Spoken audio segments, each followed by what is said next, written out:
সালাম আলাইকুম বন্ধু মোটরসের সেল আপডেট। এই ভাইয়ের কাছে আমরা স্ট্রাইকার 125 সিসি গাড়িটা বিক্রি করছি এই ভাইয়ের কাছ থেকে। আর এই ভাইয়ের কাছে জিক্সার মনোটন গাড়ি সেল করছি। গাড়িটা ভাই নিচ্ছে আমাদের 2-3 দিন আগে। ভাই আবার আমাদের জন্য একটা কাস্টমার নিয়ে আসছে, এই ভাইকে সাথে করে এই ছোট গাড়িটা কিনলো ভাই আমাদের থেকে। স্ট্রাইকার 125 সিসি গাড়ি। জি ভাই, সালাম আলাইকুম। ওয়ালাইকুম আসসালাম। ভাই কোথা থেকে আসছেন? আমরা আসছি রূপগঞ্জ থানা পৌরসভা কৃষ্ণাপনের দিকে ড্যামটা। আপনার গাড়ির তো রিভিউ নেওয়া হয় নাই, কিন্তু আপনার রিভিউটাও দিবেন।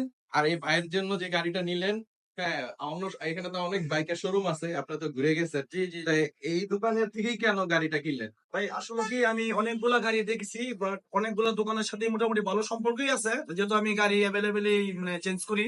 তো সেই ক্ষেত্রে আমি একটু মোটামুটি আপনাদের গাড়ির গুলার কন্ডিশনের দিকে খুব ভালো মানের একটা রিকভারি দেখলাম, যার কারণে আমার একটা আস্থা হইলো যে আসলে এই গাড়িগুলো ভালো হবে। বাট আমি যেটা নিয়েছি সেটাও খুব পারফেক্ট, আমার মন মতো যেটা চাইছিলাম, বাট ওইরকমই হয়েছে। তো আশা করতেছি এখন যে গাড়িটা আছে এটাও মানে ওইরকমই হবে আশা করতেছি। ইনশাআল্লাহ। ঠিক আছে ভাই, আরো আরো ভাইরা আসতে পারে আমাদের কাছে নাকি? ইনশাল্লাহ ইনশাল্লাহ অবশ্যই মানে আস্থা সম্পূর্ণ রাখতে পারে এই ধরনের, মানে আমার কাছে মনে হচ্ছে বাকিটা আল্লাহ পাক ভালো জানে। জি, সালাম। জি, ওয়ালাইকুম আসসালাম।